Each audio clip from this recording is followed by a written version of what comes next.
Buenas noches, muchas gracias por la presencia en esta charla. Para los que no me conocen, Álvaro Andrés Ramírez Ochoa, miembro de Amibio y de la farmacia Arcoiris hace los N años, desde que estamos chiquitos. Vamos conversando mientras van llegando algunos otros, pero vamos conversando unas cositas importantes. Entonces, vamos a hablar del cerebro, del proceso de neurodegeneración y cómo podemos estabilizar, cómo podemos ayudarle a nuestros pacientes en el proceso de estabilizar y mejorar sus condiciones neurológicas o prevenir el proceso de deterioro neurológico. Entonces vamos a empezar a hablar de cuál creen ustedes que es la epidemia del siglo XXI. El estrés es una gran epidemia, pero la gran epidemia, porque es que ha habido avances. El síndrome metabólico, otra gran epidemia. El Alzheimer. Entonces por aquí Teresita me dice que el Alzheimer y Clarita dice que la hiperinsulinemia. Miren que el estrés, la hiperinsulinemia, el síndrome metabólico han tenido un gran avance, porque ha habido mucho con que ayudar al paciente, pero el deterioro neurológico ha sido bien difícil. Y como ha sido bien difícil y los pacientes se siguen deteriorando neurológicamente, es la gran epidemia del siglo, es el deterioro neurológico de los pacientes. ¿Sí? ¿Qué tiene que ver con todo? ¿Qué tiene que ver con la hiperinsulinemia? ¿Qué tiene que ver con el síndrome metabólico? ¿Qué tiene que ver con el estrés? Obviamente tiene que ver con todo. Pero ¿quién no ha tenido un paciente con deterioro cognitivo? Nos pasa por todos los consultorios de nosotros y en la familia. ¿Quién no ha tenido un familiar con un deterioro neurológico? Una tía, mi papá, mi mamá, mi abuelita. Entonces, estamos en contacto con esos pacientes desde hace mucho. Y cuando el paciente comienza con un deterioro neurológico, ¿cuánto lleva de la patología el paciente? ¿Cuánto lleva enfermo? 30. ¿Lleva un montón de años? Lleva un montón de años. La patología empezó atrás, empezó hace mucho. Y muchas veces no nos estábamos haciendo cargo de ese paciente, no nos estábamos dando cuenta, no nos habían llevado ese paciente a la consulta y no habíamos podido, digamos que, prevenir el proceso, ¿no es cierto? Y ese paciente neurológico ¿es más por su genética o es más por su epigenética que está alterado? ¿Es más prima más la parte genética o prima más la parte epigenética en ese paciente? La parte epigenética.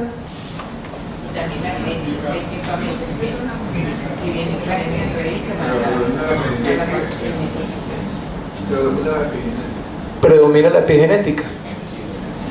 Antes, y seguro que cuando nosotros estábamos en la facultad de medicina, de pronto Clarita no, pero también se le daba mucha importancia a la parte genética y pensábamos que era el deterioro genético del paciente porque tenía unos componentes genéticos, ¿no es cierto? Y que traía ese deterioro.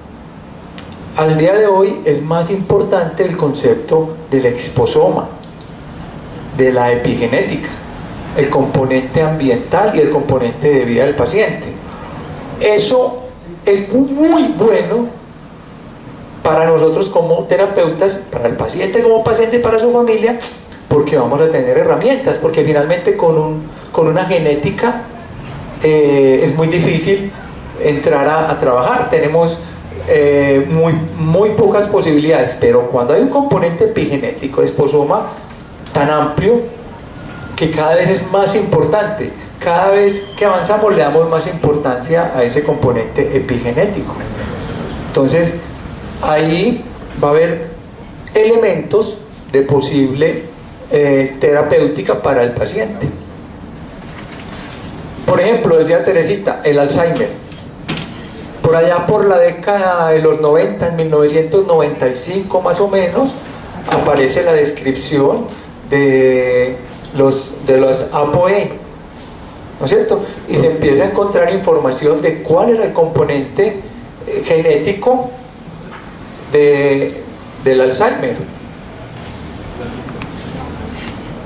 Las ApoE, las ApoE 3, las ApoE 4. Y estadísticamente nos damos cuenta que si el paciente tenía 2 ApoE3, 2 ApoE3,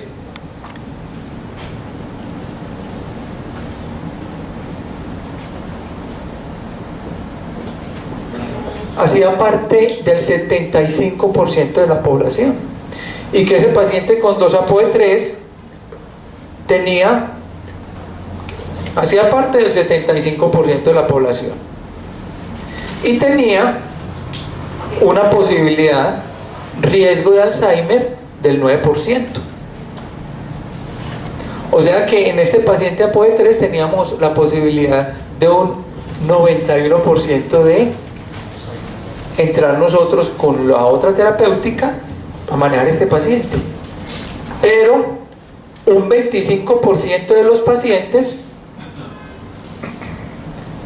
tenía ApoE4, un ApoE4, y ese paciente ya tenía un riesgo de un Alzheimer de un 30%, mucho más alto.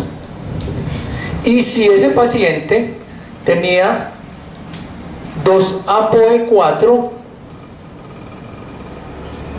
tenía mayor del 50% del riesgo de un deterioro neurológico tipo Alzheimer. Pero esto era más o menos entre el 2-3% de la población, o sea, muy poco. Entonces, las estadísticas y los estudios, y sale el informe en uno de las revistas de Human en Genetics, de que más o menos el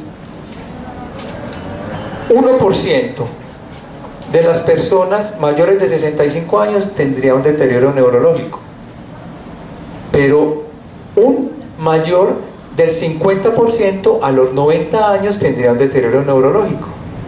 O sea que, ¿cuál es el principal factor de riesgo para el deterioro neurológico? De todos los factores de riesgo, ¿cuál sería el principal factor de riesgo? La edad. La edad es el principal factor de riesgo y es altísimo, altísimo por encima de los demás. Altísimo. Un paciente de 90 años tiene mayor del 50% de riesgo de generar un deterioro neurológico, de muchas patologías, pero pues siempre está por delante el Alzheimer, deterioros cognitivos, enfermedad de Parkinson, que van de la mano pues con estos deterioros neurológicos. Entonces hay posibilidad de entrar con herramientas para que podamos afrontar estas patologías en estos pacientes. Cuando estábamos en la Facultad de Medicina, entonces veíamos a una persona y describíamos, entonces nos preguntaban los compañeros, ¿viste esa nueva estudiante? ¿Viste la amiga de acá? ¿Cómo te parece? Entonces los muchachos decían, me parece que tiene un cuerpo bonito, tiene una carita bonita, no sé qué.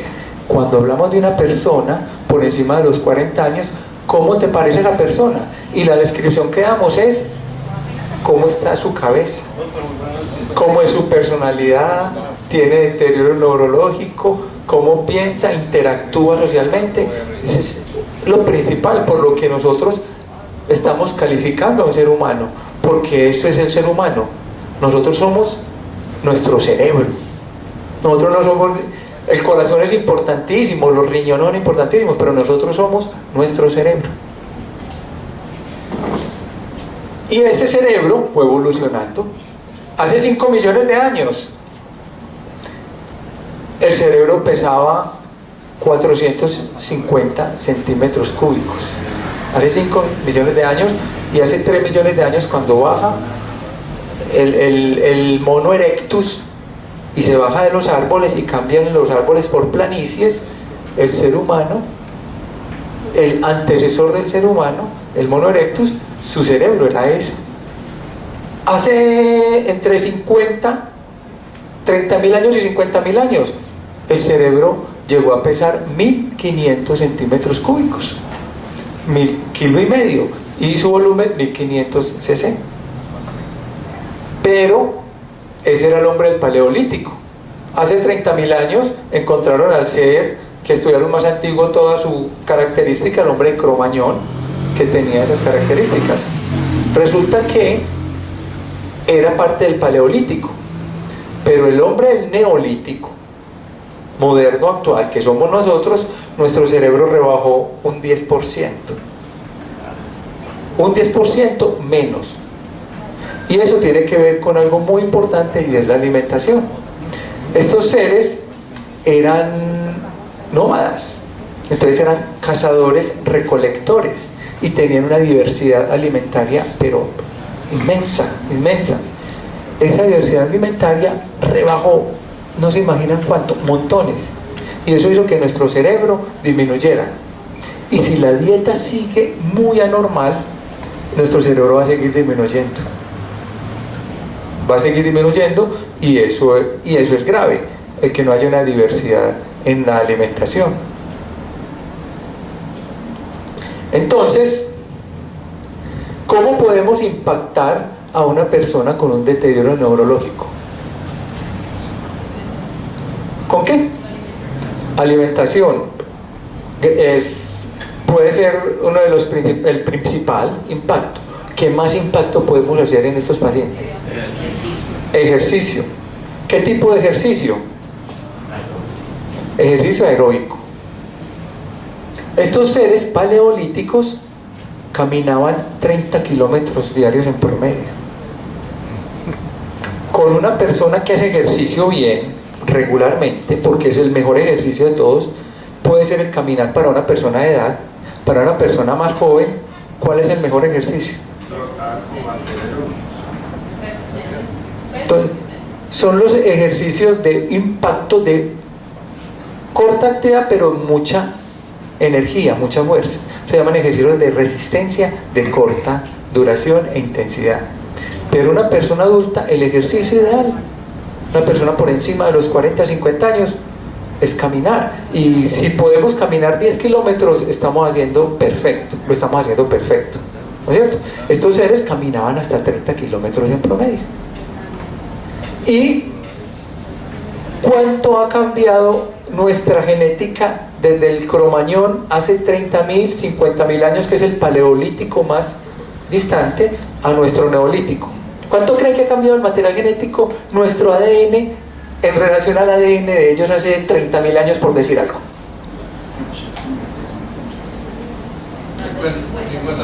Nuestro ADN, 50%.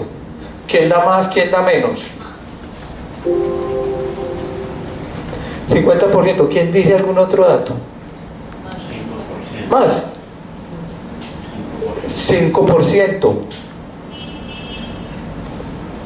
O más. Mayor del 50%. 90%. Nuestro ADN ha cambiado 0.5% con respecto al ADN del paleolítico. O sea que, ¿qué somos? Somos paleolíticos. Somos seres del paleolítico enfrentados a un neolítico completamente alterado que no podemos recibir porque nos está enfermando, nos está afectando. Somos monocivilizados, sí señor.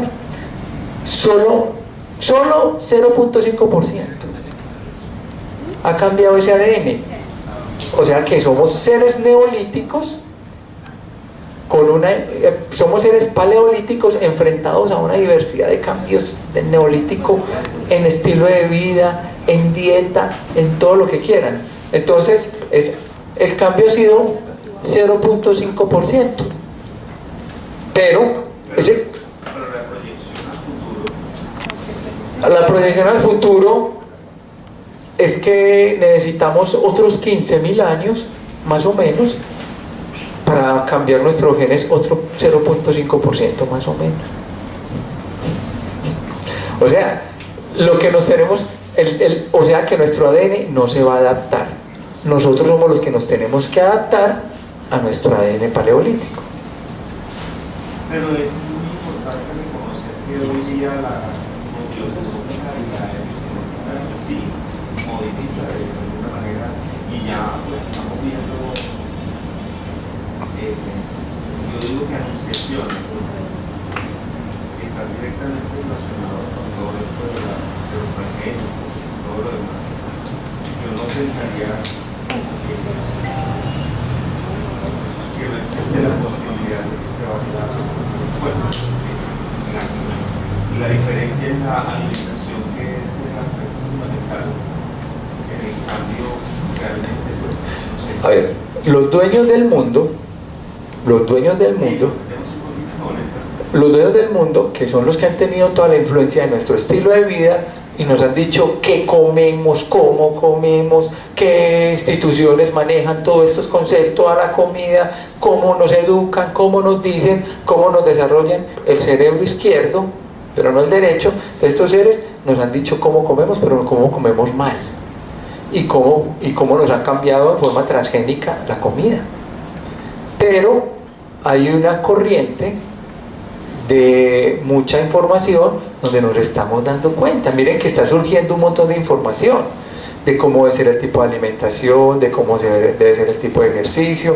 Anteriormente la gente no tenía información, ahora sí tenemos información y estamos yendo a una alimentación más saludable, más sana, sobre todo más nosotros como gremio médico y sobre todo como gremio médico alternativo, en donde los pacientes nos consultan más sobre todo eso.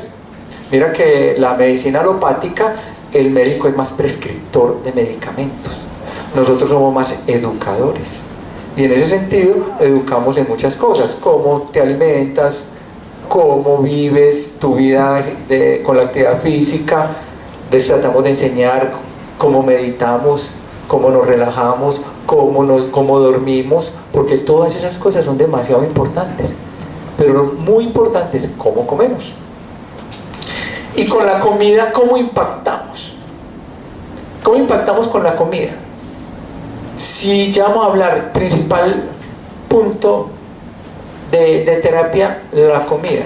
¿Cómo impactamos al paciente con esa comida? Disminuyendo la inflamación. ¿Y cómo se disminuye esa inflamación crónica comiendo? Entonces, sin dulce. Entonces, uno de los venenos grandes ha sido el azúcar. Estos seres del paleolítico por año comían 2 kilos de miel. Y era miel, era natural. No había azúcar. Entonces comían 2 kilos de miel. ¿Cuál es el promedio del neolítico que comemos actualmente de azúcar? ¿Cuántos kilos se imaginan ustedes que comemos de azúcar en un año? En promedio, 70 kilos. Es que eso es una cosa fuerte, poderosa. ¿Comíamos gluten? No comíamos gluten, ¿no es cierto? No lo comíamos. Fuera de eso, a ese gluten no le habían hecho la manipulación transgénica que le han hecho hoy, cambiándole los aminoácidos y alterándolo, ¿no es cierto?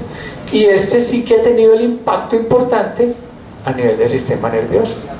Ahí sí que hemos tenido un impacto importante. ¿Por qué? porque ahí está lo importante del proceso.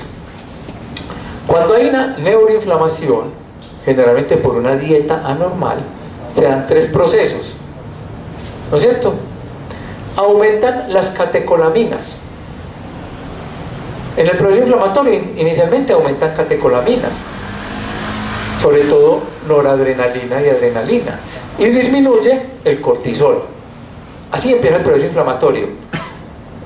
Hay un switcheo de eicosanoides y se equiparan un poquito las prostaglandinas, ¿sí? Se equiparan ahí para como el proceso inflamatorio, y hay un equilibrio entre los procesos proinflamatorios y los procesos resortivos. Hay un equilibrio hasta que se da una tercera fase, que es la fase de stop, en donde se eleva el cortisol y baja la noradrenalina. El cortisol es el que dice: parémoslo, paremos el proceso. Resulta que como ya hay una inflamación crónica desde lo emocional o desde lo nutricional, ya se está dando en nosotros, es un proceso de un cortisol que no puede elevarse en el tercer proceso, sino que hay una resistencia al cortisol y también una resistencia a la insulina. Esa resistencia a la insulina, ¿por qué existe en nosotros? ¿Por qué tenemos resistencia a la insulina?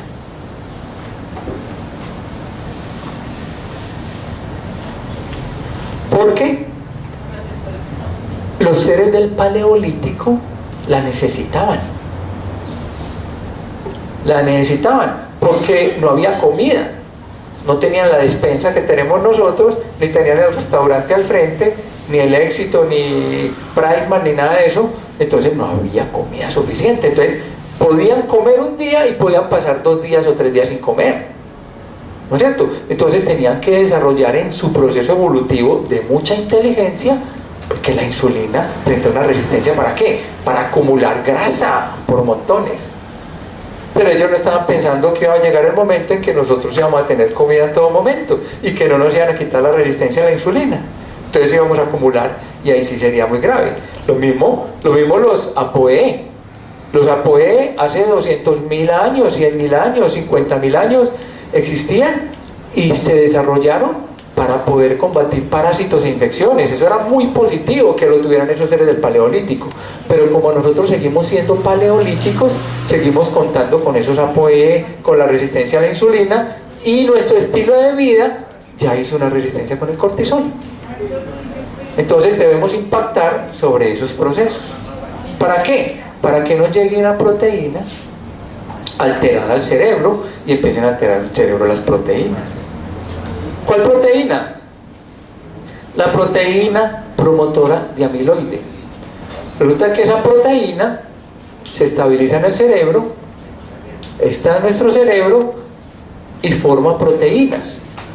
Pero si está en un mecanismo enfermo, con azúcar, con inflamación, con estrés, con falta de sueño, con polución ambiental, con falta de actividad física, con todo eso, esas proteínas se van a fijar mal. ¿Qué pasa si hay todo esto? La proteína no se parte en donde se debe partir, que es en el punto alfa. Si se parte en otros puntos, beta, gamma, ¿sí? En esos puntos esa proteína va a ser dañina, y en vez de ir, si se partiera y nuestro cerebro estuviera saludable, se partía en el punto alfa, y esas proteínas serían saludables para nuestro cerebro. Entonces se haría una generación de neuronas saludables, ¿sí?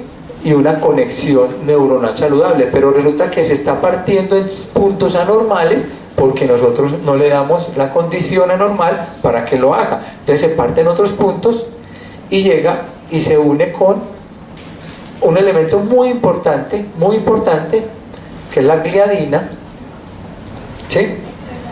Esta gliadina forma anticuerpos porque el cerebro la reconoce como una proteína que hay que atacar. Entonces se da un proceso de inflamación. Entonces, con esa introducción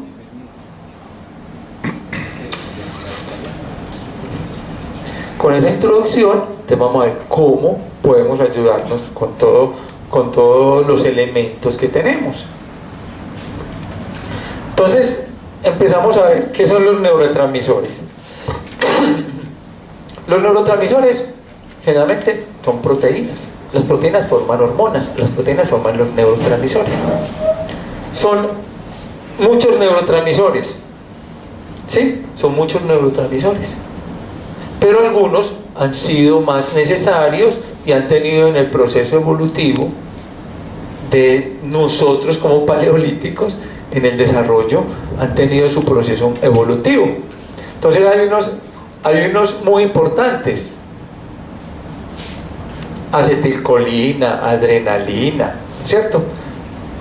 Y vamos a ver otros que han sido muy importantes en el proceso. Hay varias funciones de los neurotransmisores. Esas funciones las fija el receptor. Por eso hay neurotransmisores que estimulan, neurotransmisores que inhiben, o hay neurotransmisores que hacen el efecto doble, como la acetilcolina, que inhibe en un sitio como en el corazón, o estimula la placa neuromuscular. Entonces, excitatorios aumentan la propensión de una neurona a que dispare un potencial de acción. Inhibitorios, como el GABA, por ejemplo, que es el principal neurotransmisor inhibitorio del cerebro, inhibe la función. Si el GABA no funciona bien, ¿cómo nos vamos a quedar dormidos? ¿Cómo nos vamos a relajar? ¿Cómo vamos a pensar con claridad? Entonces miren la importancia. Si no se produce el excitatorio dopamina, adrenalina, noradrenalina,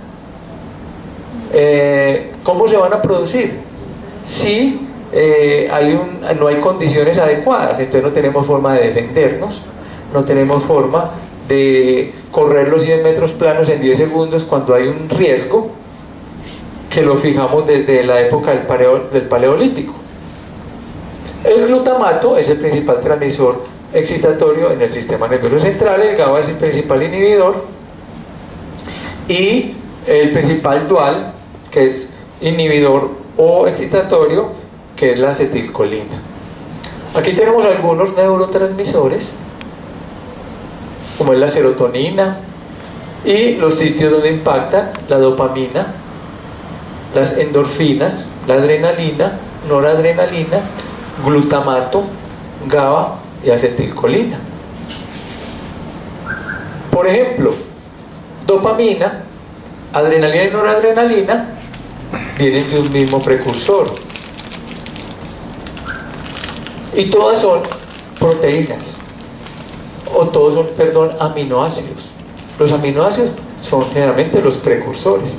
Entonces ya vemos la importancia de una dieta adecuada con adecuados aminoácidos. ¿Cuántos aminoácidos esenciales que debemos tomar de la dieta debemos consumir? Algunos dicen 8, otros dicen 9. Entonces esos aminoácidos no los producimos, los debemos obtener de la dieta. Valina, leucina, triptófano, treonina, metionina, isoleucina, fenilalanina, lisina. Algunos dicen que histidina, otros dicen que no. Entonces uno dice 8 o 9. Histidina, si la ponemos, ahí está con los aminoácidos esenciales, y esos no los generamos nosotros, los debemos obtener de la dieta, y algunos debemos tener ayuda de las bacterias. Entonces ahí viene la importancia del segundo cerebro, del cerebro gastrointestinal, donde están todas esas bacterias, donde se produce la serotonina. El gran porcentaje de serotonina se produce en el intestino, en el segundo cerebro, en un cerebro periférico. Hay la importancia entonces de empezar a ver cómo debe estar nuestra flora intestinal, cómo debe estar toda esa mucosa intestinal, toda esa calidad de todo ese intestino. La acetilcolina entonces tiene o un efecto estimulante al estimular la placa neuromuscular, o un o un proceso inhibitorio en el corazón, disminuyendo sobre todo la frecuencia cardíaca. En la placa neuromuscular es donde siempre hemos estudiado el efecto de la acetilcolina. En el corazón disminuye entonces estas propiedades de funciones cardíacas, sobre todo con la frecuencia cardíaca, según el receptor. Esto es según el receptor. La serotonina tiene una síntesis a partir del triptófano. El triptófano es un aminoácido esencial, entonces lo debemos obtener de la dieta.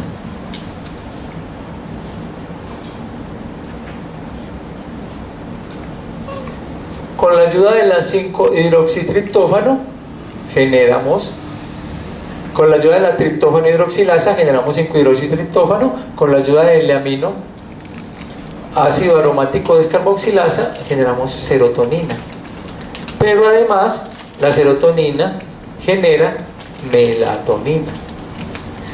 Entonces el cerebro necesita un continuo aporte de aminoácidos para su normal funcionamiento, para todo, para estar contentos, para pensar, para relajarnos, para dormir, para poder pensar en el futuro, para poder dar un abrazo, para poder saludar, para poder sonreír. Para todo necesitamos un aporte adecuado de adecuadas proteínas, de adecuados aminoácidos. Finalmente se produce la melatonina. Miren toda la cadena para producir melatonina. ¿A qué hora se empieza a producir la melatonina? En la noche, ¿a qué hora se empieza a producir la melatonina?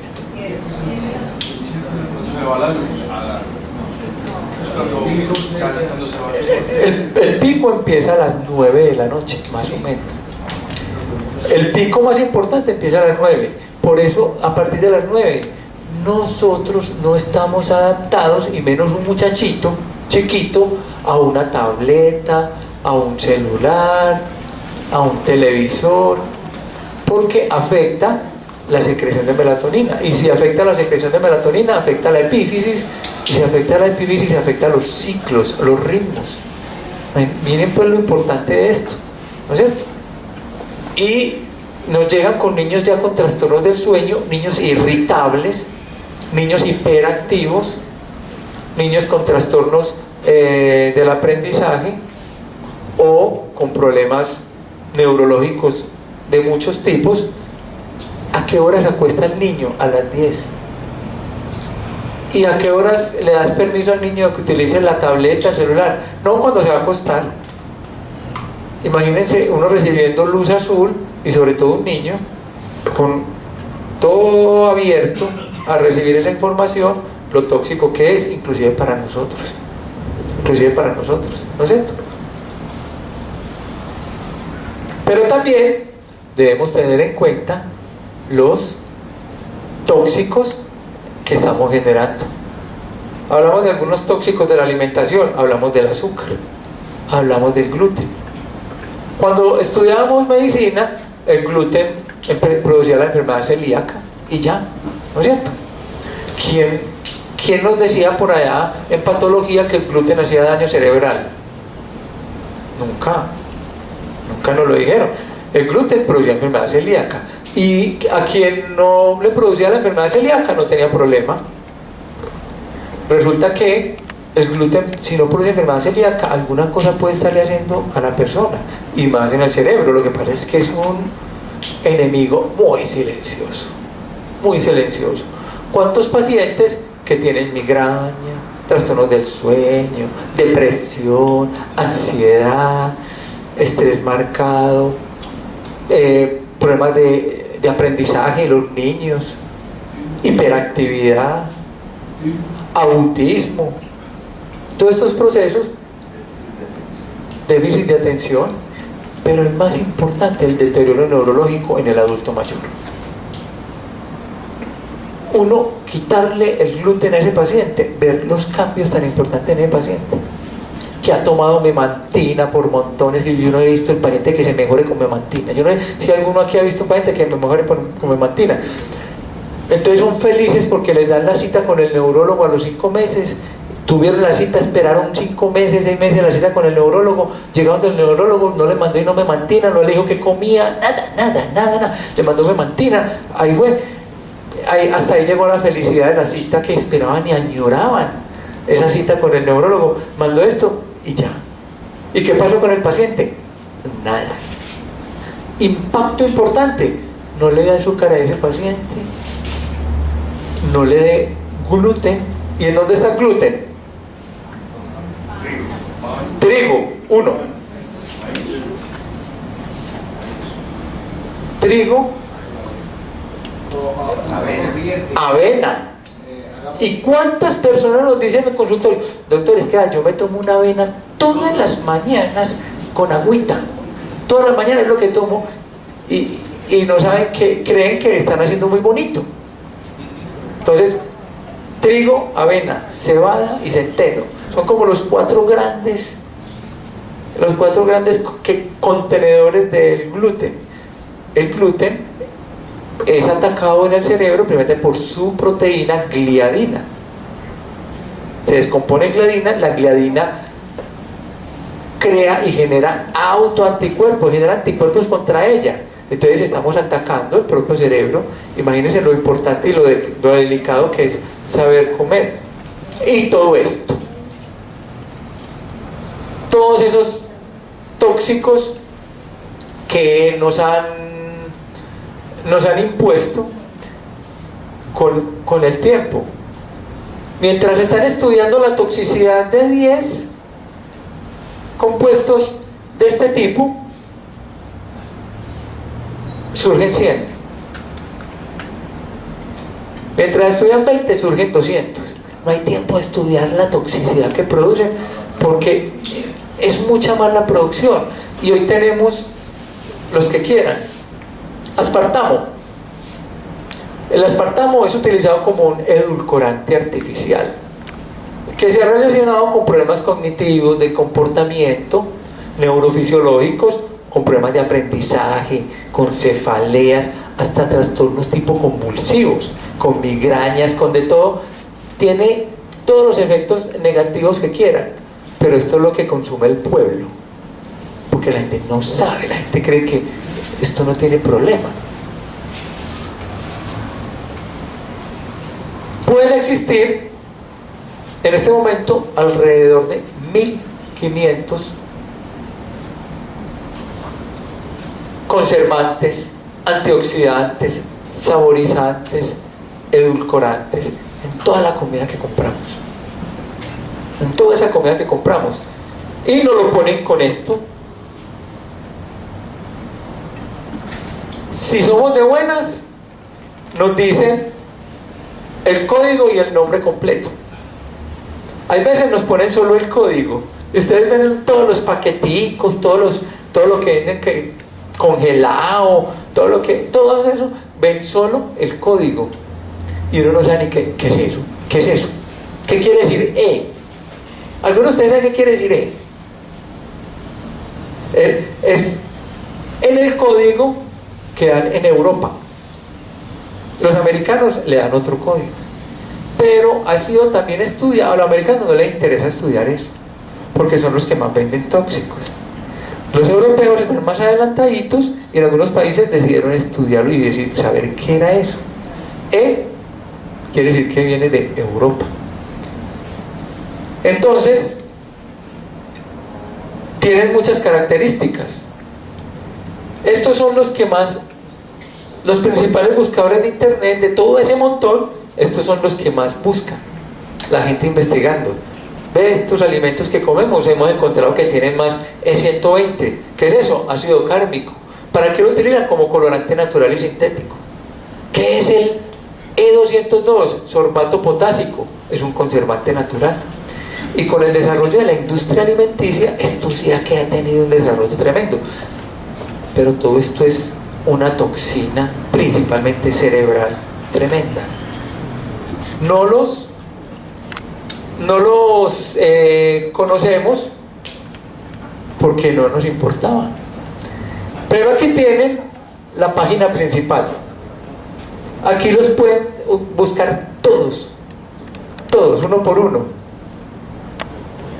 Esa es la página de ellos. Es la principal página. Aditivosalimentarios.com.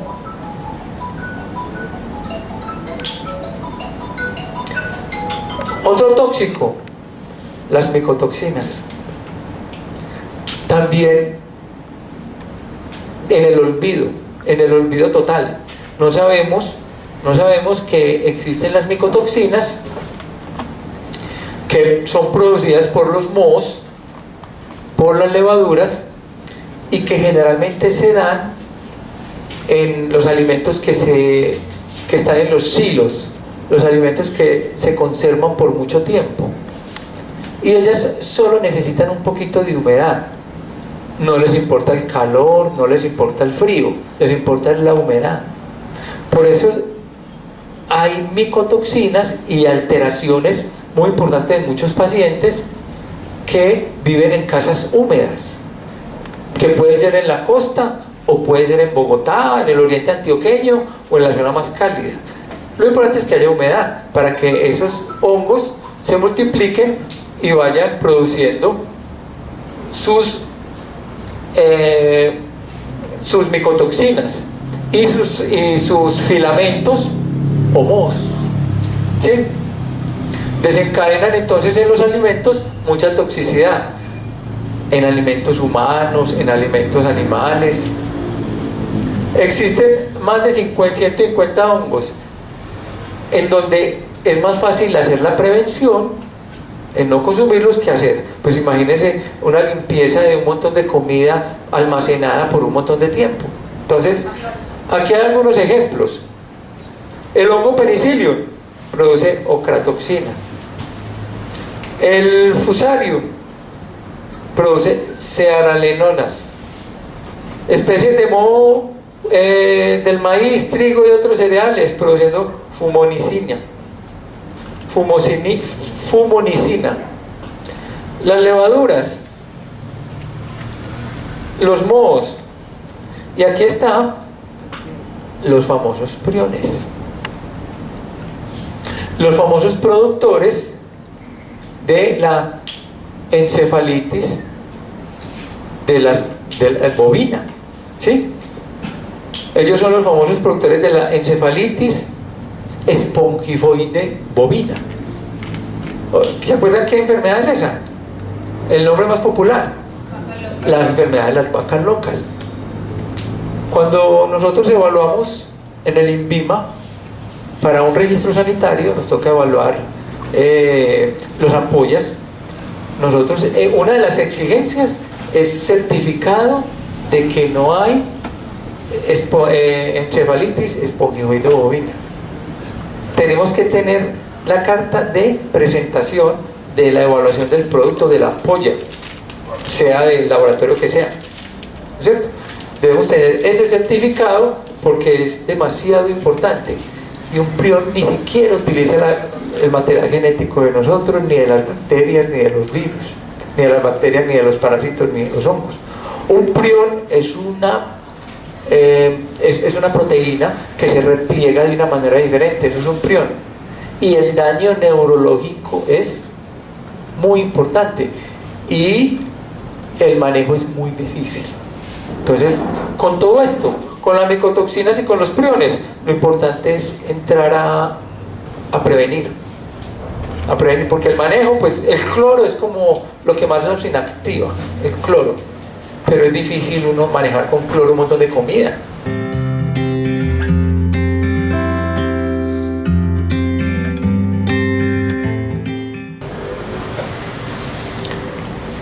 Hablábamos de los neurotransmisores que en su gran mayoría se producen por bacterias y bacterias intestinales. La dopamina en más del 50% se produce por bacterias y tiene un efecto importantísimo en el hipocampo. Entonces miren la importancia de todos estos neurotransmisores. El que tenga deficiencia en GABA es una persona que va a tener muchas dificultades, no se va a relajar, no va a dormir, no va a estar en buenas condiciones desde el punto de vista de relajación para el otro día estar bien. Acetilcolina, con la actividad neuromuscular y cardíaca. La importancia de la serotonina ya todos la conocen, y de la histamina. Entonces miren, estos son estudios recientes de qué bacterias son las productoras de estos neurotransmisores. Entonces debemos impactar en la flora, debemos de impactar en la microbiota. Eso es muy importante. Nuestro cerebro puede tener alrededor de 86.000 millones de neuronas, y más o menos entre arterias y arteriolas podemos encontrar, haga cuenta, un paseo para Cartagena, 640 kilómetros solo en el cerebro. Entonces vean la importancia de la conectividad neurovascular, y todo eso impactado desde la flora. Entonces, pues como tenemos el laboratorio Magna acá, entonces miremos qué elementos nos pueden ayudar para tener esa flora intestinal adecuada. Entonces tenemos el Chiodófilus, y en los niños el Chiodófilus kids. Enseguida miramos lo otro. Aquí hay un producto espectacular. Aquí hay un producto espectacular, ya que estamos hablando de todos esos 160 kilómetros de arterias, arteriolas, de ese endotelio cerebral y del efecto de su conexión neurológica.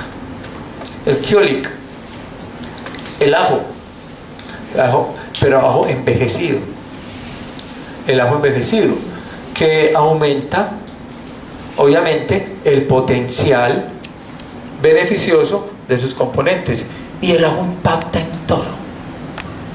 Cuando uno se pone a estudiar estos temas, el ajo impacta en el sistema nervioso central, mejorando la calidad del cerebro, impacta en el sistema cardiovascular, calidad del corazón, en el endotelio vascular, hasta con el óxido nítrico, impacta en el colesterol, impacta en los triglicéridos, impacta en el hígado. Entonces miren la calidad de un producto como el Kiolik.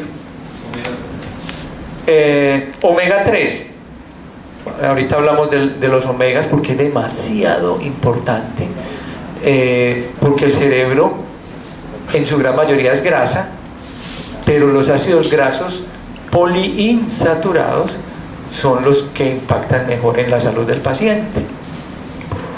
Entonces estábamos hablando de los probióticos, del intestino al cerebro, viaje y efectos fisiopatológicos de las micotoxinas y el efecto tóxico de esas micotoxinas en el sistema nervioso. Aquí hay respaldados pues los estudios PubMed. Uno hace una evaluación de esos estudios, son corticos pero son muy bien detallados, bien interesantes, porque están respaldando los conceptos de lo que estamos hablando y están respaldando todos estos productos. Y pues el efecto de esas micotoxinas que generan no solo en la especie humana sino en la especie animal, sobre todo en los animales. Pero ¿qué va a pasar con estos animales? Finalmente se los van a comer. Yo no, porque yo no como animales de muchos años, pero la humanidad come animal, ¿no es cierto? ¿Qué nutrientes le vamos a entregar a ese cerebro? Hablamos de unos neurotransmisores, pero para esos neurotransmisores actuar necesitan de unas enzimas para producirlos, pero a su vez esas enzimas, que también son proteínas, ¿qué necesitan para su función? De unos minerales, ¿no es cierto? Esos minerales son las vitaminas del complejo B, vitaminas A, C, E y vitamina D. La vitamina B, que se divide en varias vitaminas como B1, tiamina, riboflavina B2, que son tan esenciales en todos los procesos de inflamación neurológica, en todos los procesos de activación de la neurogénesis, de la neuritogénesis, de la reconexión. Entonces, estas vitaminas, sí, y vamos a hablar ahorita de estos minerales, son esenciales para el funcionamiento cerebral. Para que las vitaminas funcionen, van a necesitar de unos minerales. Estas vitaminas, debemos saber que unas son hidrosolubles y que otras son liposolubles. ¿Ustedes recuerdan cuáles son liposolubles y cuáles son hidrosolubles? Las liposolubles ADEK. Lipo. ADEK. Y las hidrosolubles, complejo B y C, principalmente, ¿no es cierto? ¿Por qué es importante saberlo? Porque las vitaminas liposolubles, dado el kilogramo que tienen los pacientes, logran quedarse allí acumulados cuando excedemos en tiempo de tratamiento con ellas, y posteriormente van a tener un efecto no antioxidante, sino prooxidante. Eso es muy importante. Eso es muy importante, que se acumulan. Y lo otro es cómo las doy. Porque yo no puedo dar la vitamina liposoluble, digamos, en agua o en ayuno. Las debo dar con algo de grasa o de lípido para que se absorban bien. Pero es importante saber que esas vitaminas, en qué momento del día las doy. Las vitaminas hidrosolubles no se acumulan. Entonces, y se pueden dar en cualquier momento. En cualquier momento. Esas vitaminas, ya ahora sí todas, deben tener los cofactores para que se produzcan, para que las enzimas ayuden a producirlas, y todos los minerales importantes en el proceso de formación de vitaminas, de neurotransmisores, pues también los debemos poseer. Y vemos que la tierra está débil en ellos. La tierra tiene una deficiencia de magnesio importantísima, la tierra tiene una deficiencia importantísima de otros minerales que vamos a mirar, que vamos a ver.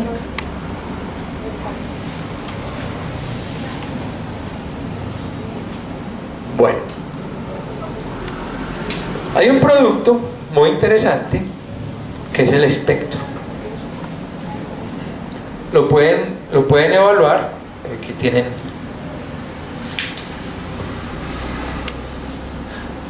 el espectro.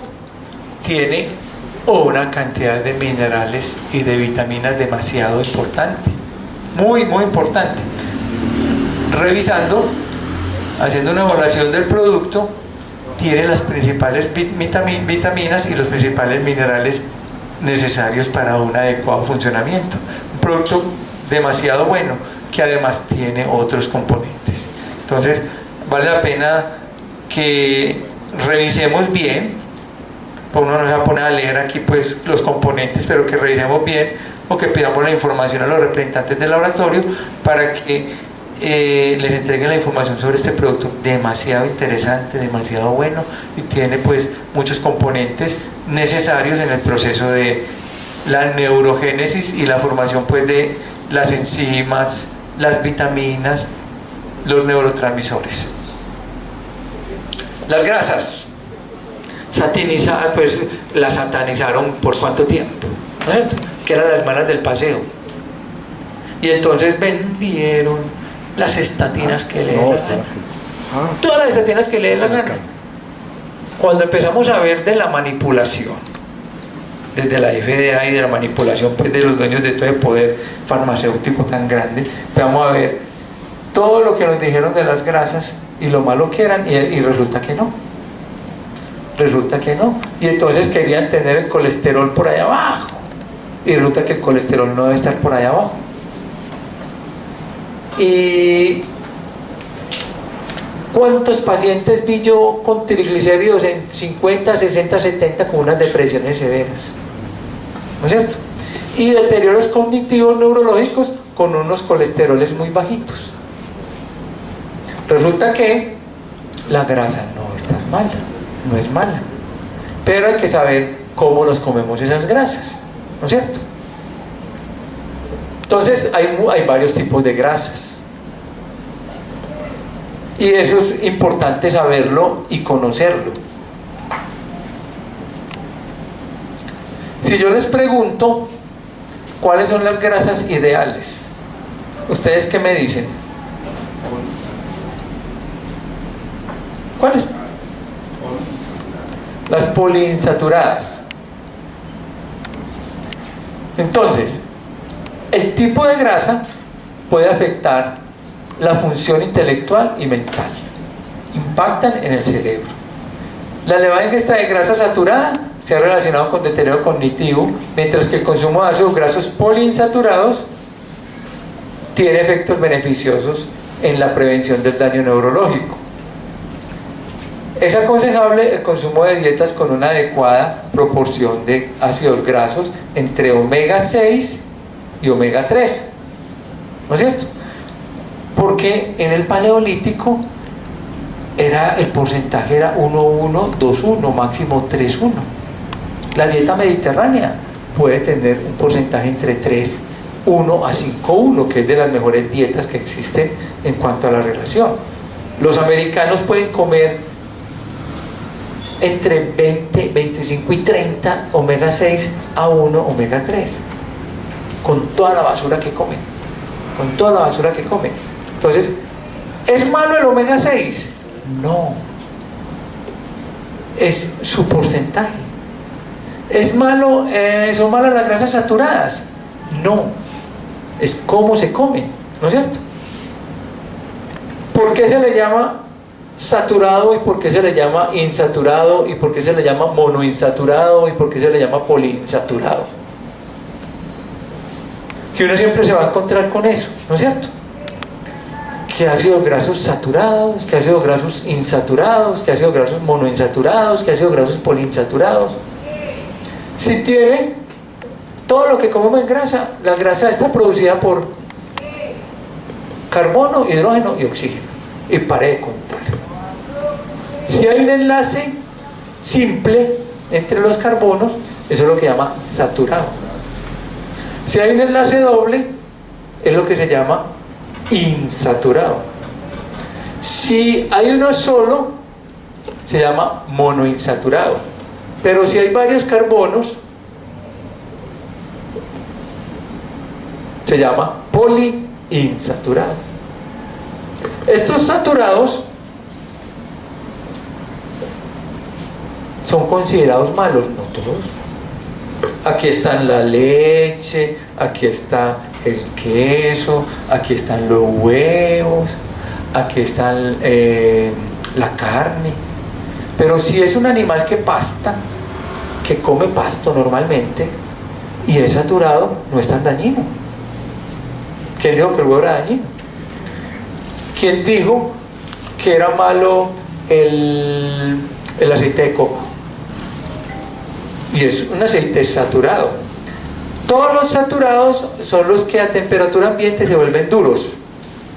Todos los poliinsaturados son los que a temperatura ambiente son líquidos. Esa es la diferencia. Eso es todo. Pero aquí están alimentos muy saludables. El aceite de coco tiene ácido láurico, que es el que permite que utilicemos altas temperaturas. Yo no, pero diario le debe llegar a un paciente, mínimo uno diario, que le diga: doctor, es que yo cocino con aceite de oliva porque yo no soy muy juicioso. Y ellos creen que es muy bueno cocinar con aceite de oliva porque es muy juicioso, ¿no es cierto? Resulta que ese aceite de oliva hace parte de estos monoinsaturados. Es un producto monoinsaturado. Pero si lo caliento, lo daño. Si lo caliento, lo daño, ¿no es cierto? Pero para el cerebro tenemos los poliinsaturados. Con el docoxahexaenoico. Entonces, el aceite de aguacate es monoinsaturado y es bueno para la salud, ¿no es cierto? Pero los que más resisten la temperatura alta son el aceite de coco y el aceite de lino. Y el aceite de lino es un aceite omega 3. El aceite omega 3 y el aceite omega 6 es poliinsaturado. Y miren que el aceite omega 6 es muy dañino. Y el aceite omega 6 hace parte de los poliinsaturados. O sea que su último doble enlace está antes del sexto carbono. Eso es omega 6. Y omega 3 es que el último enlace doble está en el tercer y último carbono. Eso quiere decir omega 3. Y omega 6 que está en el sexto, en el último carbono número 6. Eso es la diferencia. Pero esa bobadita es demasiado importante en la salud. El aceite, el omega 6 es muy importante, y es muy importante como antiinflamatorio, pero en poca cantidad. Y esa es la diferencia, poca cantidad, para que no se vuelva tóxico. Resulta que para el cerebro es demasiado importante el ácido docoxahexaenoico, DHA.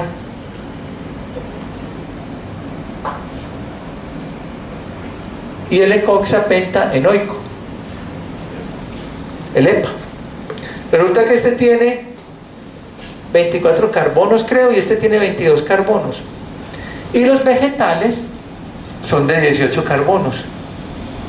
Por eso a los vegetales les queda tan difícil hacer todo el efecto importante en el cerebro y el efecto cardiovascular, ¿no es cierto? Entonces, por eso a los que no comemos carne nos queda un poquito complicado obtener estos, porque la generación de omega 3 de buena calidad a partir de los vegetales es más poca. Tenemos que consumir mucha cantidad de elementos omega 3 de origen vegetal que nos dé una buena capacidad.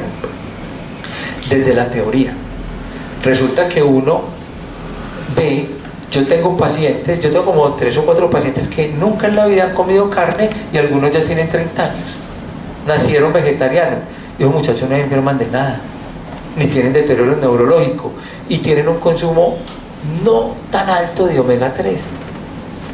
Pero aquí es donde viene lo que me decían ustedes de el omega 3, pues ahí debe estar.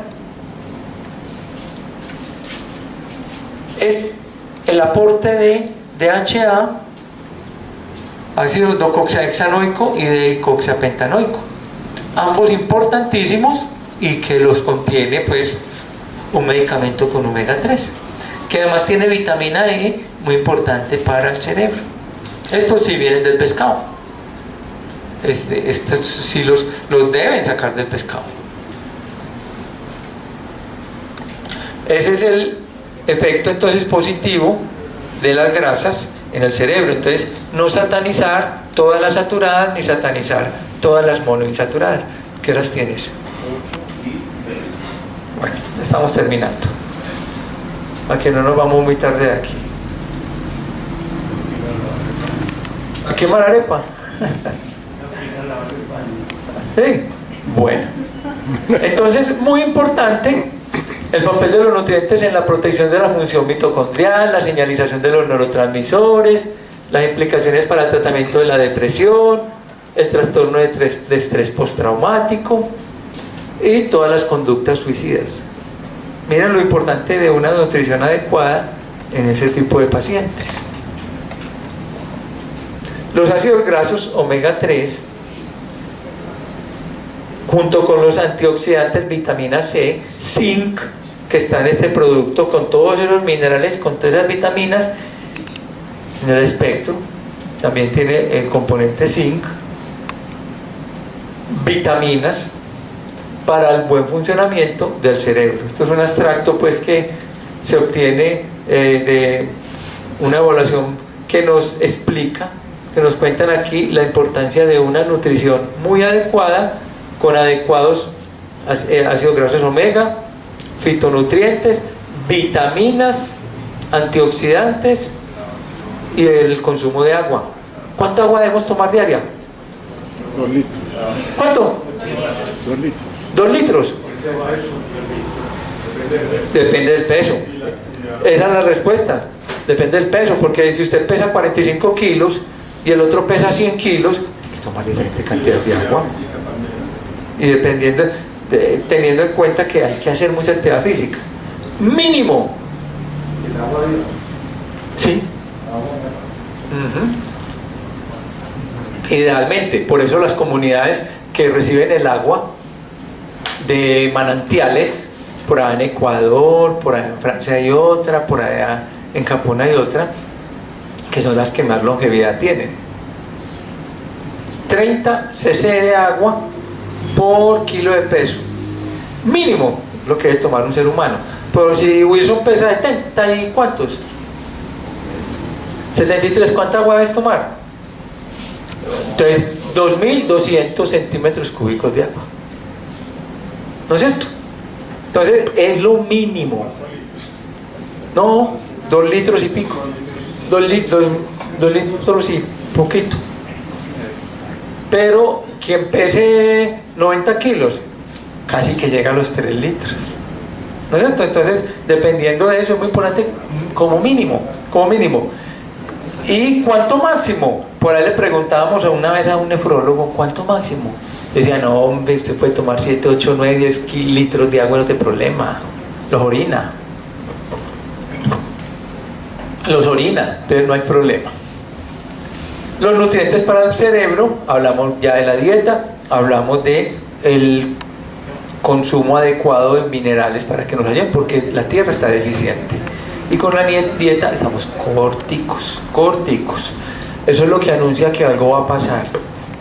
Cuando la tierra está deficiente, algo va a pasar, porque la tierra se tiene que renovar. La tierra no va a quedar con deficiencia, porque la tierra es inteligente y necesita darle a su espíritu, que somos los humanos, la nutrición adecuada. Mecanismos por los cuales EPA aumenta la liberación de serotonina de las neuronas presinápticas. EPA, porque no solo es docoxahexanoico, no solo es DHA el que impacta en el cerebro, EPA también, porque el cerebro es una unidad neurovascular. Entonces tenemos que llevarle EPA también a esos 640 kilómetros de arterias y arteriolas. Al reducir las prostaglandinas de la serie 2, y DHA influye docoxahexanoico en la acción del receptor de serotonina al aumentar la fluidez de la membrana celular en las neuronas postsinápticas.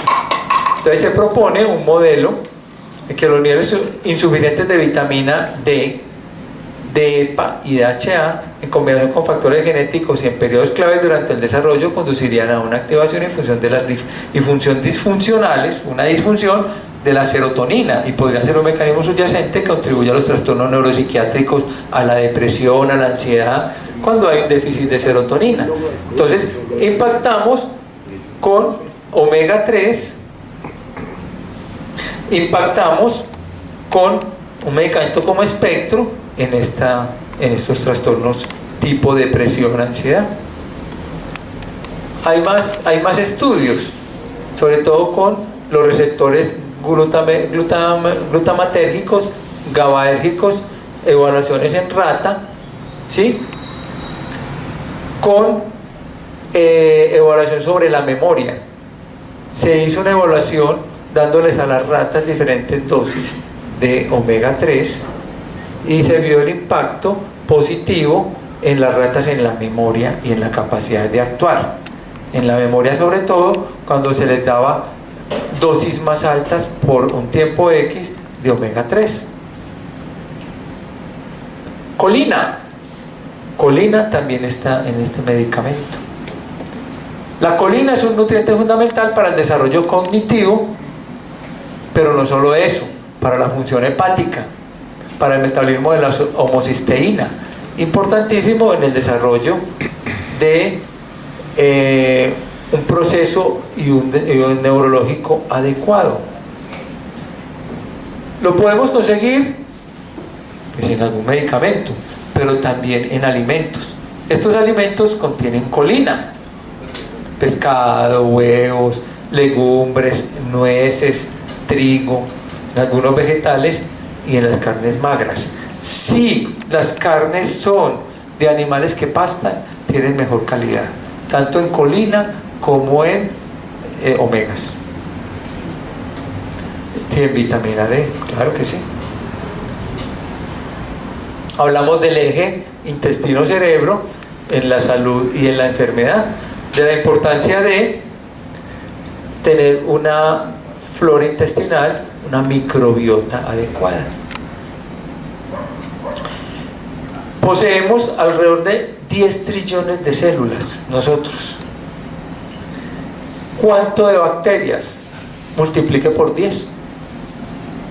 O sea que nosotros nacemos con células y somos células al nacer, porque nacemos con muy poca cantidad de bacterias, muy poca. Si pasan la barrera placentaria, que antes creíamos que éramos estériles al nacer, no, si pasan la barrera placentaria, algunas, pero la gran mayoría, cuando un bebé nace, es un bebé de células, hecho de células, pero cuando morimos somos bacterias. Somos mucho más bacterias que células. Entonces nacemos con células y morimos como bacterias. Y somos mucho más. Al día de hoy nosotros somos 10 veces más bacterias. Somos 100 trillones de bacterias. O sea que nosotros somos más bacterias y somos paleolíticos. Mire cómo nos vamos de hoy en día. Hoy no vamos a ir para la casa. No, vamos a ir con un concepto completamente diferente. Importantísima la flora intestinal adecuada. ¿Y qué impacta en ella? La dieta, el ejercicio, la relajación, la meditación, impacta. ¿Y qué debemos hacer cuando vamos a consumir un probiótico? Hagan una desintoxicación del paciente en mínimo 10 días y después le dan el probiótico para que lo pueda aceptar. Entonces le dicen, usted esta semana no va a comer basura. Eso, para sembrarla no la podemos sembrar sobre basura. Entonces nosotros quedamos, cuando usted va a sembrar, cuando usted va a hacer una erita para sembrar sus lechuguitas o lo que quiera sembrar, lo que uno más siembra, que siembra lechuga y cilantro y esas cositas como para tener. Es lo que yo hago pues en mi casa. Yo vivo en un sitio donde tenemos unas casas ecológicas y sembramos cositas ahí mismo ecológicas. Yo hago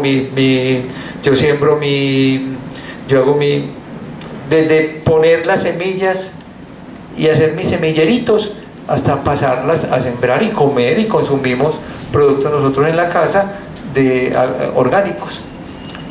¿Qué hacemos? ¿Qué sembramos? ¿No es cierto? Cuando yo voy a sembrar, lo primero que hago es limpiar. Yo no puedo sembrar sobre un montón de basura y de manga. Es lo mismo con el paciente.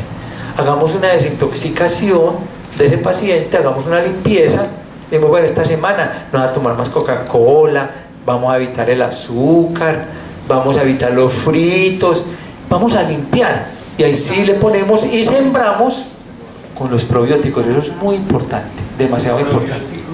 ¿Cuántos días y cuántas veces al día? Podemos utilizar un probiótico 1 o 2 veces al día. Y dependiendo de la patología, si es un paciente que no tiene mucha patología, le podemos dar alrededor de un mes. Hay pacientes que necesitan 2-3 meses. Sobre todo los pacientes neurológicos necesitan unos 3 meses. Y el hígado sí que necesita tiempo el hígado se renueva en 3 meses. Entonces quien tenga una patología hepática la renueva en 3 meses si quiere, si no sigue todas las recomendaciones y todo. El estómago se renueva, la célula del estómago se renueva muy rápido, pero el hígado y parte del intestino se demora un poco más. Con ese tiempo, para una patología neurológica, 3 meses es demasiado buen tiempo, muy buen tiempo. Varios estudios demostraron tomarse en el biológico que rige el valor digestivo, por eso de que a partir de las 5 o 10 horas las 7 de la noche, uno comienza a trabajizar. Ya a las 10:30 ya está completamente trabajizado. Se aconseja que para repoblar los intestinos de los probióticos, ahora cocinamos de 9 de la noche, 10, 9 de la noche, para aprovechar una parálisis y vaya a llegar más autoridad de los probióticos que están en el intestino. Uno dice que en la mañana, en el día, como en México, ahora más apropiada. Lo ideal es aprovechar el ciclo parasimpático. El ciclo parasimpático empieza a las 3 de la tarde. El ciclo simpático empieza a las 3 de la mañana. Entonces el ciclo parasimpático lo que hace es bajar mucho el metabolismo, aunque el parasimpático es el que moviliza el intestino. Recuerda que el parasimpático es el que hace el peristaltismo, pero en ese caso sí tienes toda la razón. En ese caso es evitar la acción, pero más enzimática. Es la acción enzimática y la acción del cortisol. El cortisol tiene su pico a las 3 de la mañana con el inicio del parasimpático, del simpático. Y el cortisol baja a las 3 de la tarde con el inicio del parasimpático.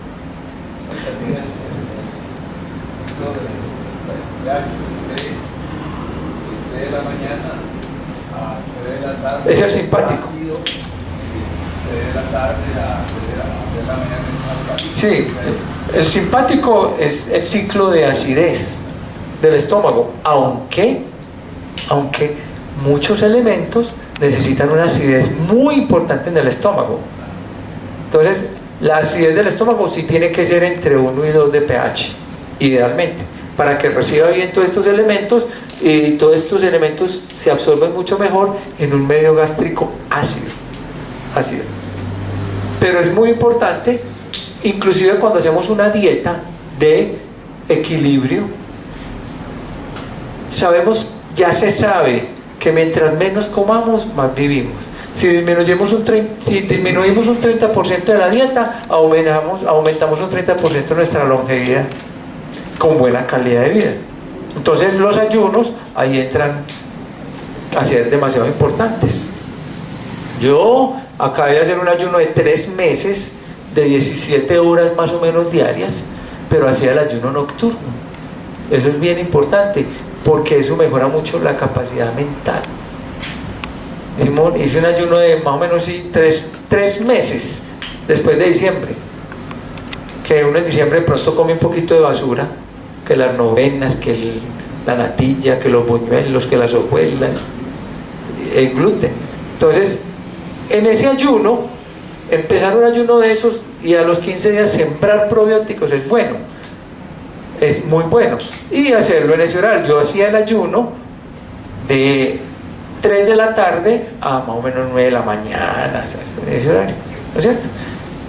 Tratando de hacer un 18, un 16-8 o un 18-6, porque a partir de las 12 horas usted empieza a utilizar cuerpos cetónicos y eso es muy bueno, demasiado bueno. Que usted no utilice carbohidratos como elemento de nutrición y de energía, sino que a las 12 horas su cuerpo ahí busca la grasa. Entonces ahí empezó a ser bonito usted, pero a las 16 horas usted empieza a hacer autofagia, entonces empieza a alimentarse de la basura. Y es muy importante el reciclaje, proteínas que están alteradas y todo. A las 18 horas se aumenta la capacidad positiva de ese reciclaje, de esa autofagia. Entonces un ayuno de 18-6 es una maravilla, y si usted lo acompaña, si usted ya lo ha hecho bien, sabe el cuento, y lo acompaña de una dieta un poco cetogénica, ahí va muy bien, va muy bien.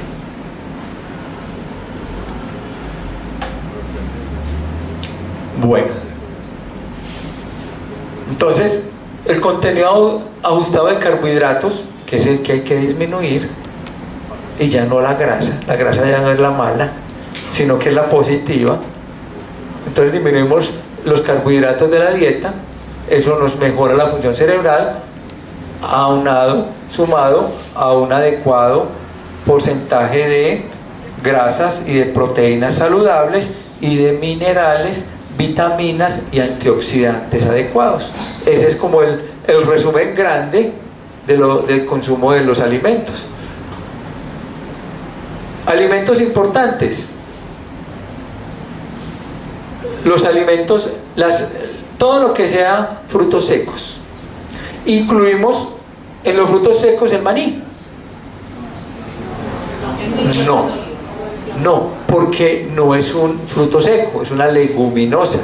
Y es una leguminosa alergénica y proinflamatoria. Entonces, porque mucha gente es diciendo, yo como muy saludable, doctor, yo me tengo comiendo maní. Y el maní es muy inflamatorio y es muy alergénico, demasiado alergénico. Hay pacientes que comen mucho maní que tienen una rinitis o unas migrañas severas y uno les retira el maní y se mejoran mucho las migrañas, en muchos pacientes, no en todos. Alimento espectacular, las coles de Bruselas siempre ha sido conocido como un gran anticancerígeno, inclusive todo lo que tenga resveratrol.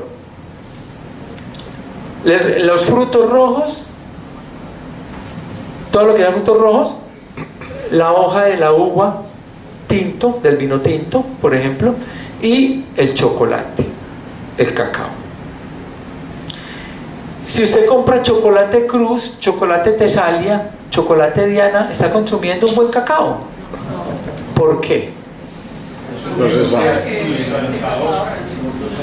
Porque ahí hay una mentira. Ahí hay solo 20% de cacao. Entonces hay que consumir el cacao, comprarlo 100% cacao. Y ojalá. Pero que quien te vende ese cacao normalmente es orgánico. Pero si uno puede asegurarse que es orgánico, pues mejor, obviamente.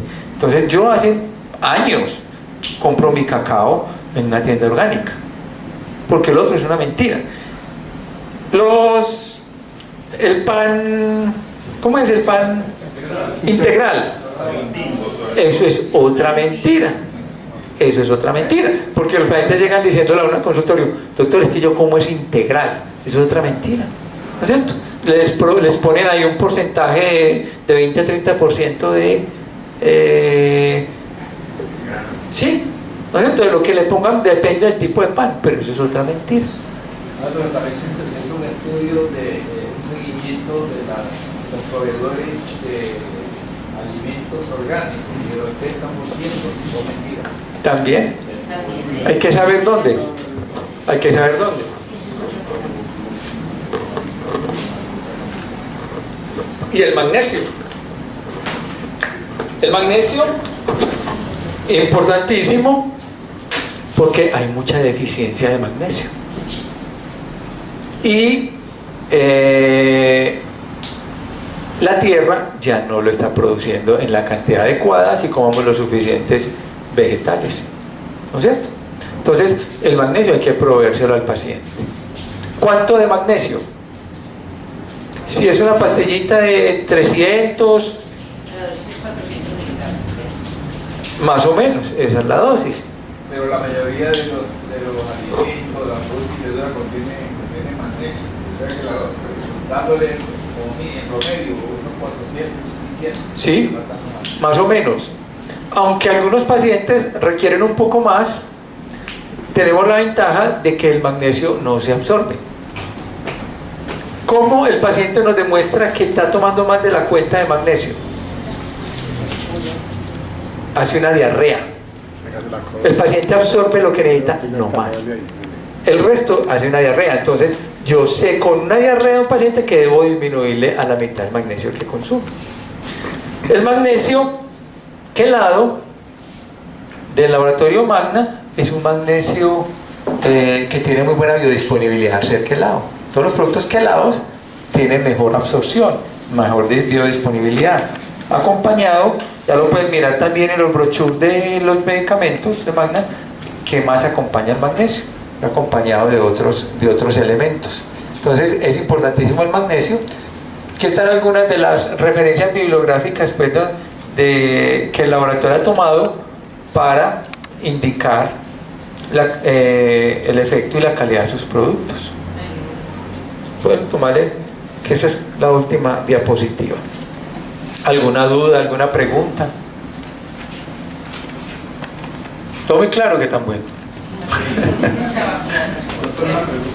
Según tu conocimiento cerebral y cognitivo, en el ayuno, decías que 16, 18 horas al día, en la semana, ¿cuántos días? Debes hacerlo más de la mitad de los días de la semana. O sea, 2, 3 días de ayuno no es bueno. Es bueno 5 o 6 días de ayuno. Yo hacía 6, cuando hice esos 3 meses de ayuno, yo hice 6 días de la semana. Solo paraba el ayuno el sábado, porque salía con mi familia a dar una vuelta, por decir algo, nos íbamos para algún sitio. Entonces, con mis niños salía a comer alguna cosa. Entonces los acompañaba en el proceso, pero un ayuno ideal es de 7 días. Pero si lo haces de 4, 5, 6 días es muy bueno. No tan bueno hacerlo 2, 3 días, porque son menos de los días de la semana. Pero un ayuno, uno no metía a un paciente en un ayuno de esos pues así de entrada. Sino a un paciente porque me dio gastritis, me dio dolor de cabeza. Entonces uno entra al paciente lentamente. Yo los llevo a formar cuerpos cetónicos. Entonces los llevo a un ayuno de 13 y 14 horas, que es muy factible, es muy fácil de hacer. Y lo voy subiendo. Y lo llevo finalmente a hacer solo 2 comidas. Cuando me va tolerando bien el proceso, hacer solo 2 comidas es mermar un 30% la cantidad de comida, entonces le sube la energía, porque uno gasta mucha energía metabolizando la comedera. Y hay gente que come y come y come, pero horrible. Sí, ¿no es cierto? Son picos de insulina. Entonces, 2 comidas con un 18-6, eso es una belleza. Pero si usted lo lleva a 16-8, está haciendo bien. Y en esos 8 puede comerse las 3 comiditas más pequeñas para que obtenga nutrientes adecuados. Pero uno le dice, venga, hagamos 15 días de un 18-6. 18-6, 18 de ayuno, 6 de comida, y en esos 6 comete nomás 2 comidas.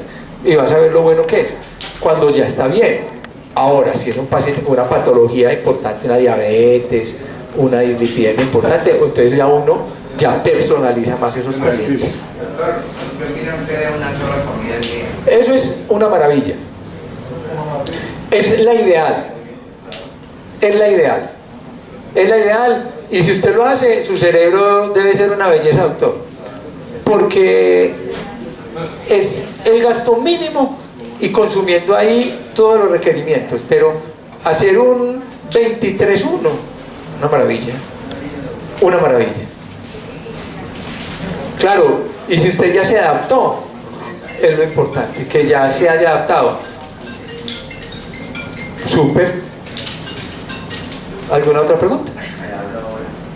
Bueno, entonces dejemos ahí. Muchas gracias. Muchas gracias.